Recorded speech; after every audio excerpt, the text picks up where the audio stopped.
When I was a kid, Dolly the sheep had just been cloned, and everyone swore that cloning a woolly mammoth was just 5 years away.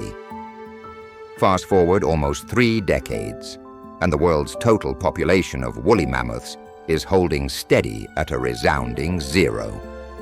Meanwhile, we've cloned dogs, cats, and even random celebrity sheep. But the mammoths? Still extinct.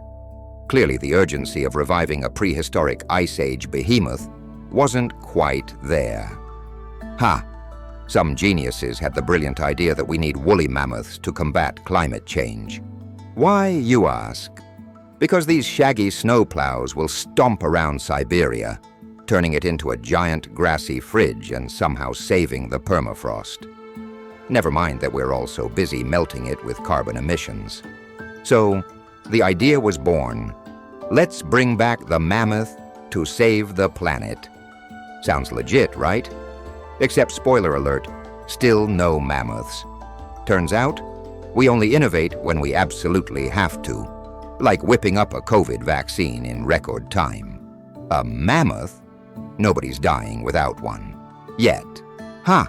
Enter the scientists, sequencing DNA from mammoth hair, editing elephant genomes, and daydreaming about Jurassic Park, Mammoth Edition. Harvard's Dr. George Church spearheaded this whole "let's hybridize an elephant into a mammoth-like thing" movement, with CRISPR as the golden ticket. Of course, they've got all the buzzwords: innovation, sustainability, genetic engineering. But let's be honest, at the pace this is going, the only thing this Santa Claus-looking motherfucker is trying to resurrect is the Charles Darwin look.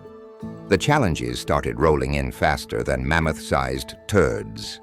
First, the ancient DNA was degraded because, shocker, being frozen in the tundra for 10,000 years isn't great for preservation.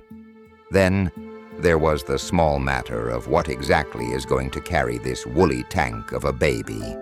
Elephants, robots, the half-ton mum. Good luck convincing anyone to sign up for that surrogate program.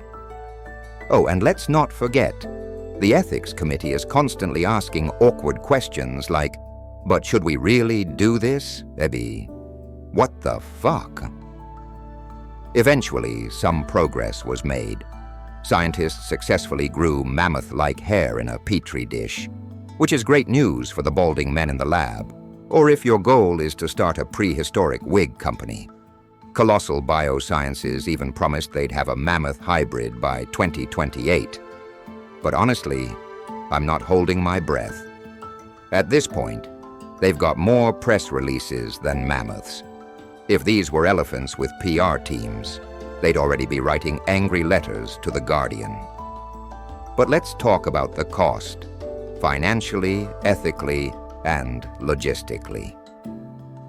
Revive and Restore poured millions into this project, but people are starting to wonder, why not spend that money saving actual, still alive elephants?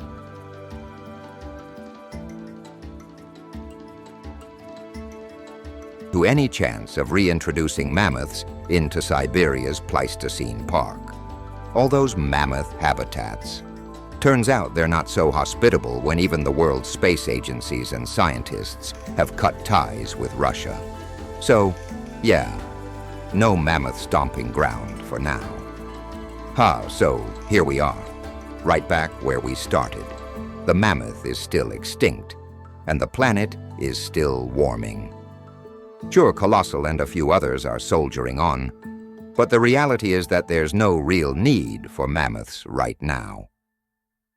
Unlike a global pandemic, woolly mammoths just don't have the same sense of urgency.